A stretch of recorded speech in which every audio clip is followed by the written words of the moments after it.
It's final feelings before G-Day 2025. We almost didn't have this, but we do now. So if you're going to the game, you'll see all you can see because it ain't on TV. It's not streaming. If not, we'll see you after the game on riding home from the car. And we appreciate everybody who's watching these. Make sure you're signing up for our newsletter, which is down below. Look, this is going to be G-Days are always a view into the future. What will Gunnar Stockton look like? What will Ryan Puglisi look like? How about these new transfer wide receivers? Are they going to even play? But I think it's really important that Georgia had this. There was a time where it looked like they were not going to have something, or at least it was in doubt. I think it's really smart to have this. These, fans, Georgia can only ask the fans to do so much without giving the fans stuff. And G-Day is a good example of this. I've seen some rumbling at Alabama about a very similar thing. So everybody in power at Georgia, or the powers that be at Georgia, should realize, this can all go away. I mean, it's not all going to go away, but when you need the fans, they've been there for you, and you need to be there for the fans whenever you can, whatever that is. So I think that having this, making it work one way or the other is great. Georgia will handle its situations, plural, with Disney however they do, and that's up to them. That's a business transaction. But for the fans, I think it's really smart to have G-Day. I think it's really important. It also gives you the ability to put pressure on your players. Most of these guys have not played in front of a crowd.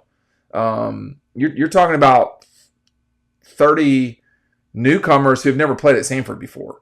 You're talking about, a lot of younger players or inexperienced players who are going to have to play. I mean, I got the board. Actually, I moved the board down here for the time being. What's it going to look like with Ernest Green? Is Michael Morris ready to party? We know Bobo and Freeling have both kind of been out this season. What's this line going to be like? Fairchild's gone. Xavier Truss, after decades of playing at Georgia, he's gone. What about the receivers? How do they look? How will they look? Is Dwight Phillips gonna? Bo Walker, Dwight Phillips, Nate Frazier. Is this just going to be a passing competition? That's what I expect, but we'll see. So there's nothing wrong with that. But is the secondary going to kind of recover versus what it was like for them this past weekend, where they sort of had a not great day? How's Daniel Harris look? There's a lot of moving parts here for the Dogs, and they, this team can win the national championship. I mean, this is a really talented bunch of players, but we're a long way from anyone being crowned. And Ohio State has their challenges. Texas has their challenges, namely coming to Georgia, replacing their quarterback. I mean, Ohio State and Texas play right away. They're both replacing their quarterbacks that started and guided them to playoff appearances. You look at LSU is probably the team that has the returning quarterback with the most experience and the best possibility to repeat that in 2025. South Carolina has an explosive playmaker who I think is up and down, to be honest with you. Can really make some plays and won a big game at Clemson and then just look like trash in the bowl game. South Carolina, generally speaking, looked like trash in the bowl games. Shane Beamer's fired up about nothing again. It's just what he does. But in all of the tornado of movement, we still don't have the House case settled to settle NIL. It looks like it's going to. There's still a lot of moving parts right now at the 40,000-foot view and the 4,000-foot view. So just the players at Georgia, the 4-foot view, there's a lot of guys that we got to get some answers on. And then you got the 40,000-foot view. Do we know when these players are going to start getting paid by the schools? The schools are getting ready for it, yada, yada, yada. The only school that, to me, there are probably two. There are two schools coming into 25 that it feels like it's championship or bust. And one of those two schools is, Georgia's not one of those two schools. That's Penn State and Texas. It's what it feels like. Like Texas has ascended to the point where they've been in the playoff back-to-back years. I think they're the only team that's been to playoff back-to-back years. Is that right? I think it is. And then you've got Penn State, which has been, jerking its fans around for a long time. And can they finally do it? My answer is probably no, but we'll see. So Georgia's got an opportunity with two teams that are out there that Penn State's not higher favor than Georgia to win it all. G-Day is an opportunity to take inventory of where you're at. You could still have some guys leave or come in, but probably what you see Saturday is basically what it's going to be. And, you have to say for Georgia, the portal has worked in its advantage this fall, coming up this fall. You lose, there's two guys that they lost that I think could hurt them. But, bringing in the two wide receivers alone is a big deal. I mean, Georgia lost, I would say the biggest guy they lost was Damon Wilson. And I would also add Anthony Evans and his explosive ability. Jamal Jarrett, losing him was not ideal because he's a big guy. But then when you bring in Zachariah Branch, you bring in Noah Thomas, those two alone right there give you the capability to, they may be starters right away. And it's very possible that Harris from Miami could start. So that's not the end of the world in terms of the portal. So, you clear out the Jake Popes of the world. I mean, you'll be all right. Or the Michael Jacksons of the world. These guys are going to their third program. It's kind of like, all right, But it's too bad you lost Julian Humphrey, but he lost you a game against Alabama. I mean, that's harsh. That's harsh. But he was, the guy that got beat on that play, him and Bolden.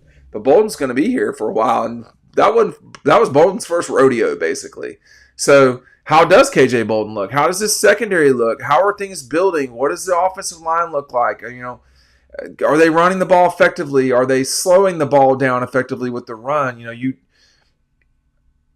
I don't know if you want to see a lot of explosive plays. My suspicion is you probably do want to see some explosive plays. Georgia's defense has always had a way of figuring things out. Kirby. Think about this past season when things really weren't. This was not a great Georgia team in 2024. They won the league. And they were not a great team. They only allowed over 30 points three times. That's it. The game against Alabama, the game against Mississippi State, one of those, well, really two of those were junk touchdowns. And then the game against Georgia Tech, which went into overtime, or it wouldn't have been over 30 points. They're going to get defense, okay. All right. They're Kirby Smart and Dan, that they've got Glenn Schumann, Kirby, these guys, they know how to slow people down. They've got the players to do it. I mean, Texas did not, this is amazing.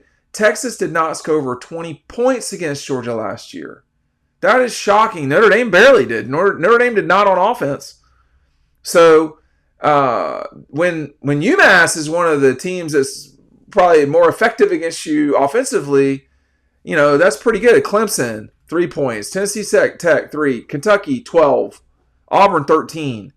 15 for Texas. 20 for the Gators. 17 for Tennessee. 21 for UMass. Notre Dame and Texas at 23 and 19. It's just not a lot of points. So I would argue maybe you do want to see some explosion from this Georgia team. I don't know.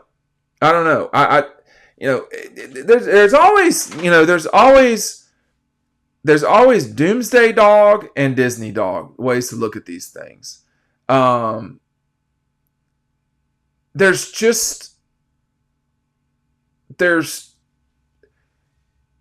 think you probably want to see explosion if I had to guess, but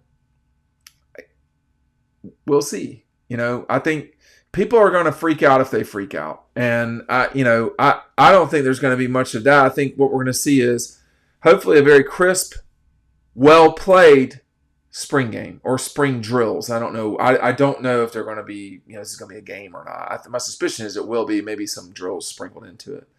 But, can you rush the quarterback? Can you rush the quarterback? There's going to be a lot of guys missing. So this is going to have to be about crispness, not necessarily about performance. But the guys who are explosive, Branch, Phillips, people like that, you want to see explosion. You want to see explosion. And, like guys like Bo Walker that we keep hearing about, is that like a real thing? Or, so there's all sorts of things we can learn from G-Day. That's the biggest takeaway for me is, what are we going to learn at G-Day on Saturday? That's what I would like to know. You tell me what you think down below. Thanks for watching.